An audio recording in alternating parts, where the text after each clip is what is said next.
This video is brought to you by Global Men's Wellness, your 24/7 AI health expert. No copays, waiting rooms, or awkward conversations. Just real answers whenever you need them. Visit globalmenswellness.com to try it free and get your own on-demand concierge-level wellness expert today.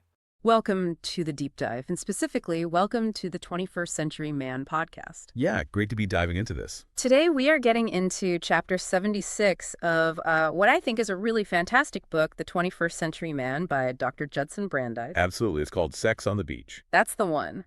And our goal today, our mission for this deep dive, is to use the story Dr. Brandeis tells in this chapter. It's a pretty vivid narrative. It really is, and use that narrative framework to unpack the biology behind male sexual response. It's quite intricate.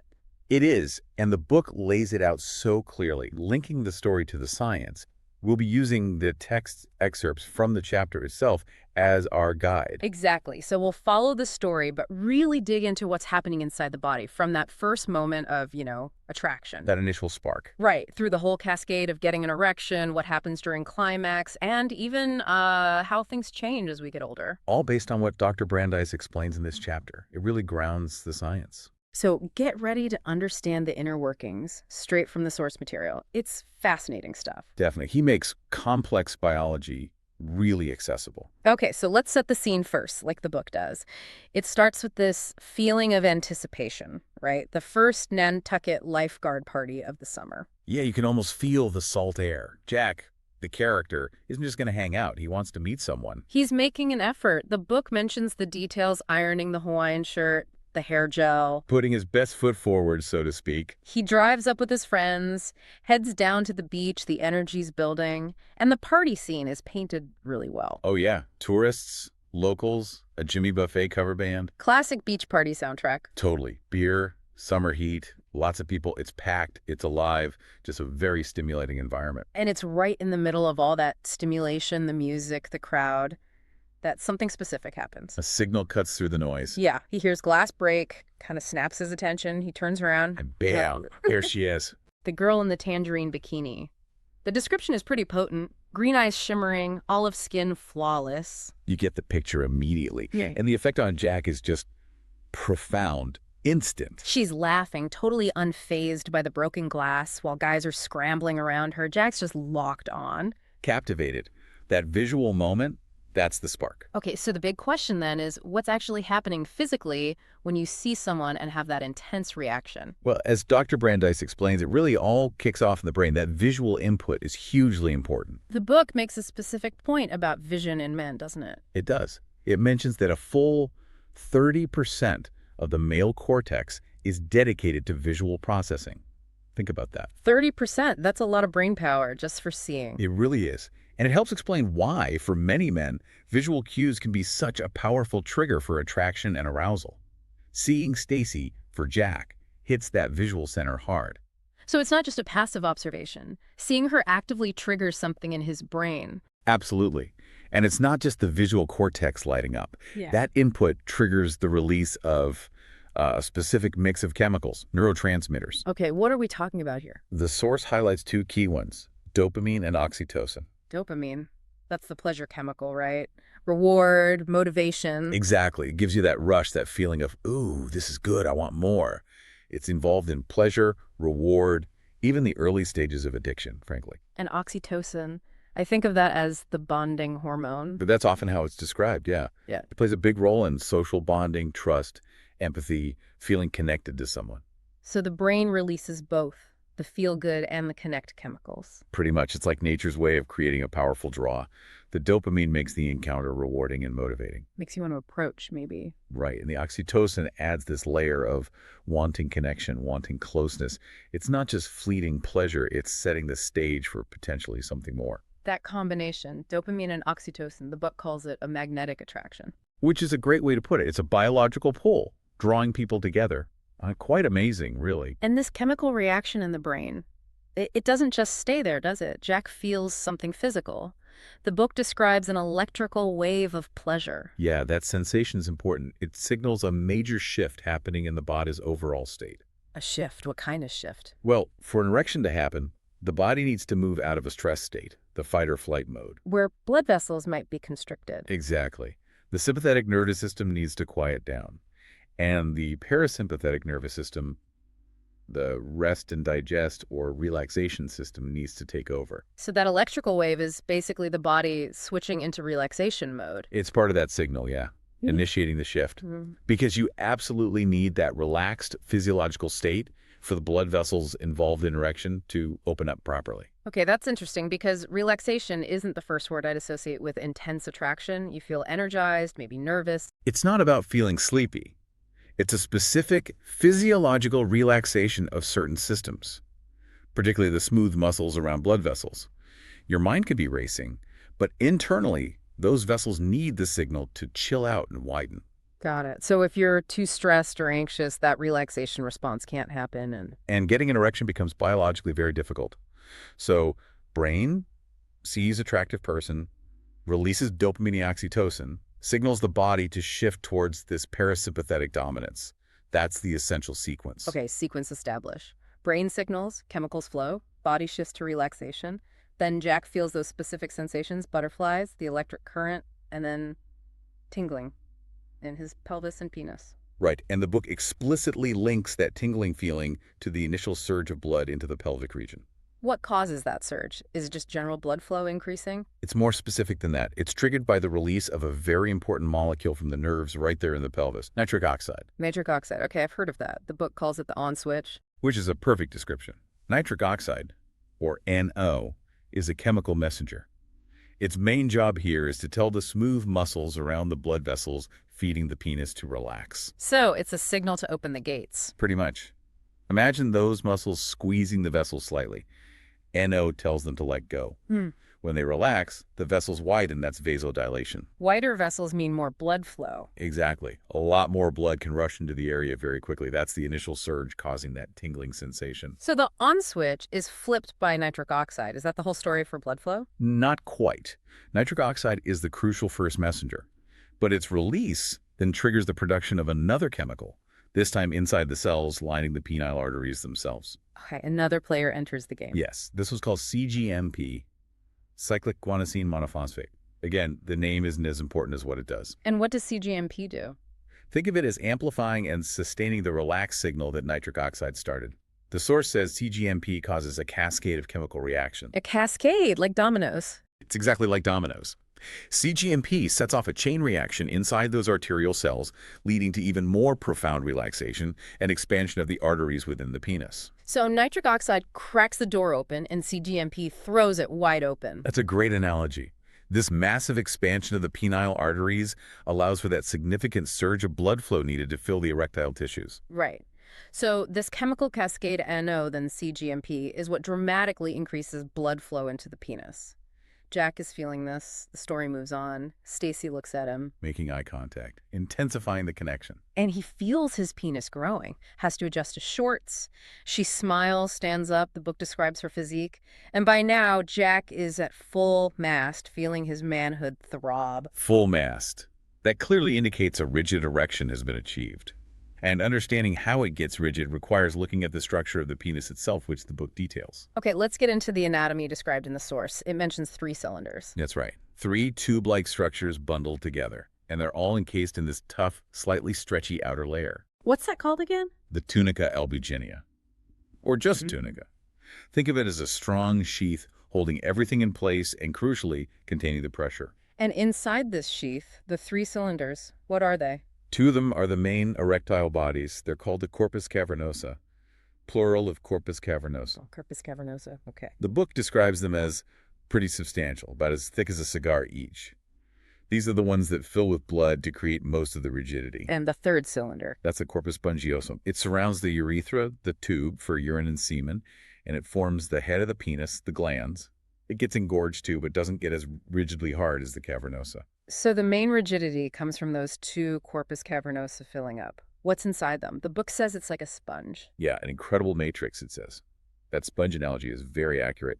Inside each corpus cavernosum is this complex network of spaces, like a honeycomb. Lots of little empty pockets. Yeah, exactly. And this structure is designed to soak up and hold a huge amount of blood. When the penis is flaccid, there's just enough blood flow to keep the tissue healthy. But during arousal, with that NO-CGMP cascade, That sponge-like tissue gets flooded with the incoming arterial blood. It's designed specifically for that rapid filling. okay, so we have the spongy tissue inside the two main tubes, wrapped in the tough tunica. Blood rushes in, filling the sponge. But how does it make it hard? Filling a sponge makes it bigger, but not necessarily rigid. This is the really clever part of the design. As that blood pours into the corpus cavernosa, driven by the widened arteries, the pressure inside those spongy spaces starts to climb rapidly. Like inflating a tire. Kind of, yeah. Inflating something within a confined space. Yeah. The source notes even the glands gets engorged, adding to the size. But the core rigidity comes from pressure in the cavernosa. So the pressure builds up. What does the pressure do? This is the key mechanism for rigidity, highlighted in the source. That rising internal pressure physically squeezes shut the small veins that normally drain blood out of the penis. Wait, so the incoming blood pressure closes the exits? Precisely. Think of the veins as tiny escape hatches. As the corpus cavernosa swell outwards with blood, they press against that tough, unyielding tunica albuginea sheath.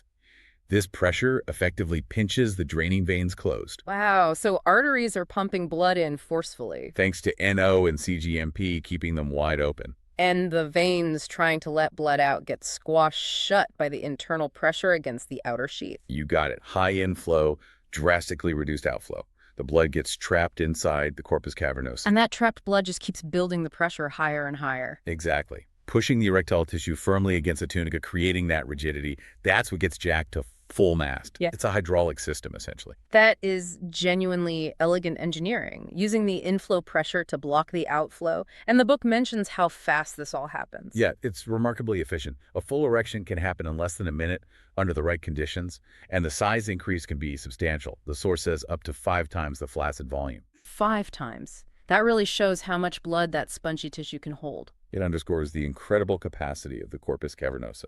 Okay, so Jack achieves full erection. The narrative then jumps forward. He and Stacy leave the party, find a spot in the dunes. Privacy, a blanket, things progress. They explore each other, make love on the beach. And the story describes Jack reaching orgasm, a tsunami of pleasure, leaving him in a state of awe. The culmination of the experience. Which brings us to the next biological stage. Climax and ejaculation, followed by resolution. Let's break down ejaculation first, based on the source material. Okay. Ejaculation is described as a reflex action.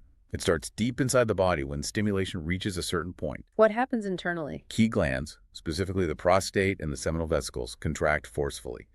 These contractions release their fluids, which make up most of the semen volume, into the urethra at the base of the penis. The urethra being that tube running down the middle. Right, the dual-purpose tube, so the semen components collect there. Mm-hmm. Then simultaneously, the source describes powerful rhythmic contractions of the muscles surrounding the urethra. Muscles squeeze the tube. Exactly. Primarily the bulbous spongiosus muscle at the base of the penis. These contractions create waves of pressure that propel the collected semen down the urethra and out of the body. That's the physical event of ejaculation. The tsunami of pleasure is the sensation accompanying it. Correct. It's a combination of those internal glandular contractions and the external muscular propulsion. And then, almost immediately, the source says, seconds later, Jack's erect penis began to shrink. The erection starts to go away. Detumescence, how does that work? Just like getting an erection required a shift to relaxation, losing it requires a shift away from that state. The body's overall balance changes again after orgasm. The sympathetic system, the stress system comes back online. It starts to, yes. Yeah. The parasympathetic dominance fades, and the source mentions a key chemical associated with this shift, adrenaline, or epinephrine. Adrenaline, Yeah. the fight-or-flight hormone. Right. And adrenaline generally does the opposite of nitric oxide. It tends to constrict blood vessels. The book states it's released after orgasm, specifically to help shut down the erection. So adrenaline starts tightening the inflow pipes, basically. It contributes, yes. But there's a more specific off switch described, an enzyme, remember CGMP. The molecule that amplified the relax and open signal in the arteries. Exactly, the one that caused the cascade, keeping the arteries wide and trapping the blood. Well, after orgasm, the body ramps up production of an enzyme called PDE5, phosphodiesterase 5. PDE5. And what does it do to CGMP? Its job is to find CGMP molecules and break them down, converting them into an inactive form. It essentially destroys the keep the gates open signal. Ah, so PDE5 is the cleanup crew for CGMP. Precisely. It's the enzymatic off switch.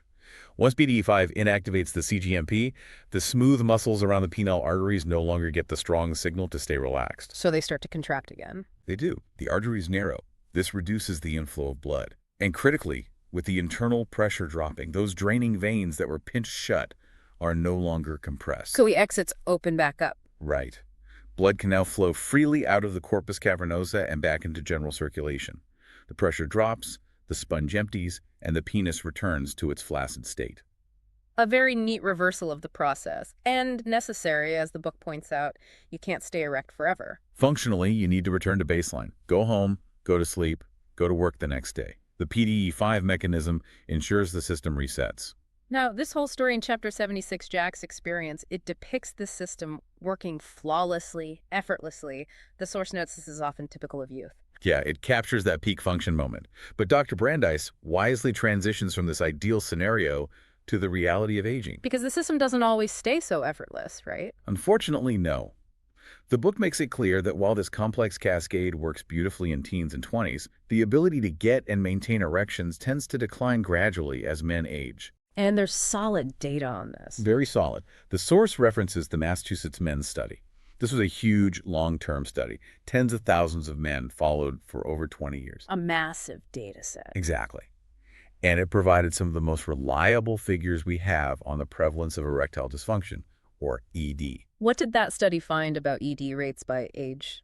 The numbers presented in the source show a clear trend. About 40% of men in their 40s experience some degree of ED. 40% in the 40s, okay. Then it goes up. Roughly 50% in their 50s, about 60% in their 60s, and around 70% of men in their 70s report some level of erectile difficulty. Wow. So by the time men reach their 70s, experiencing some issue is actually more common than not. According to that major study, yes. But the crucial point the book emphasizes is that this isn't like hitting a wall at age 40 or 50. It's typically a gradual decline. Not an overnight change. Right. The efficiency of the whole system producing nitric oxide, the responsiveness of blood vessels to CGMP, nerve health, even the structure of the erectile tissue itself can slowly diminish over decades. And other health factors probably play a big role. Absolutely. Things like cardiovascular health, diabetes, hormone levels, nerve damage, they can all impact different parts of that biological pathway we just walked through. Healthy blood flow is key. Healthy nerves are key. It makes sense that a system relying on such precise signaling and blood flow would be affected by overall health changes over time. It really does. And understanding how it works from earlier in the chapter helps you understand why these age-related changes or health issues can cause problems. If your blood vessels aren't healthy, they won't relax and widen as well. If nerves aren't firing optimally, the initial NO signal might be weak. It all connects back, but the book doesn't just leave you with the declining statistics, right? There's a positive message, too. Definitely. The source highlights the good news. While this gradual decline is common, it's often not inevitable in its severity, and is often treatable or manageable. So intervention is possible. Yes. The book stresses that with understanding the issue and taking proactive steps, often early on, it's possible to slow down that decline and sometimes even reverse some of the functional loss. That's an empowering message. It's not just fate. Exactly. It's about understanding your body and taking action, which seems to be a central theme of the 21st century man. And this chapter, Chapter 76, really lays the essential groundwork for that. The source mentions a key takeaway section and points out that the book builds significantly from here. Totally. Chapter 76 gives you the blueprint of the healthy, youthful system. But then the following chapters really dive into maintaining function and dealing with issues. The source lists what's coming up. What kind of topics do later chapters cover, building on this foundation? Well, it mentions specifics like what you can actually do to keep a satisfying sex life going strong into your 70s and even beyond, directly tackling that aging data. Practical advice. Yes. Also, how to potentially improve orgasm quality. What steps to take if you do encounter erectile difficulties, practical strategies. And that last point listed in the source is really fascinating, how the penis acts as an indicator of overall health. Yeah, that's a profound connection. Because the mechanism of erection relies so heavily on healthy blood vessels and nerves. The same things needed for heart health, brain health. Exactly. So if a man starts experiencing consistent erectile problems, it might not just be a localized issue. It can be an early warning sign for underlying cardiovascular disease, maybe diabetes affecting nerves or blood flow or other systemic problems. So, paying attention to erectile function isn't just about sex, it's about your whole body's health. It really can be. It's like the canary in the coal mine for vascular health sometimes. Problems there might show up first before, say, heart issues become obvious. It's a crucial signal not to ignore. Understanding the biology from Chapter 76, the NO, the CGMP, the blood flow dynamics really provides the context for why ED can be linked to broader health and what might be going wrong. Precisely. It helps you understand the potential points of failure in the system and why things like high blood pressure or diabetes can have such an impact. It makes you appreciate the sheer complexity of it all. It really does. The intricate engineering, the chemical signals, the hydraulics, it's remarkable when it works well. And understanding it helps you appreciate why taking care of your overall health is so vital for maintaining this function too. Well, we have definitely taken a deep dive today into Chapter 76 of the 21st Century Man. We followed the narrative, but more importantly, we unpacked the science behind it, thanks to Dr. Brandeis's explanations in the book. From that initial visual spark and the brain chemicals, Through nitric oxide, CGMP, the sponge-like structures filling, the mechanics of rigidity, ejaculation, and then the PDE5 off switch. and confronting the realities of aging, but also the hope offered by understanding and intervention. Yeah, I think the biggest takeaway is appreciating both the complexity and the interconnectedness, how this specific function relies on and reflects overall health. It's not isolated. Absolutely. Thank you for joining us on the Deep Dive, part of the 21st Century Man podcast series. We've really only scratched the surface of what this book offers. It's packed with useful information, presented in a really engaging way. Definitely encourage listeners to check out the book itself. We do. The foundation from Chapter 76 is vital, but there's so much more on maintaining health and addressing challenges throughout life. It's clearly about empowering men with knowledge about their own bodies. So please join us next time as we continue this deep dive into the 21st Century Man. We'll pick up directly where Chapter 76 leaves off and get into Chapter 77, Erectile Dysfunction Explained. Building right on the biology we covered today, looking deeper into the causes and treatments for ED should be another fascinating discussion. Looking forward to it. See you next time. Take control of your health anytime, anywhere. Visit globalmenswellness.com and start your free trial today.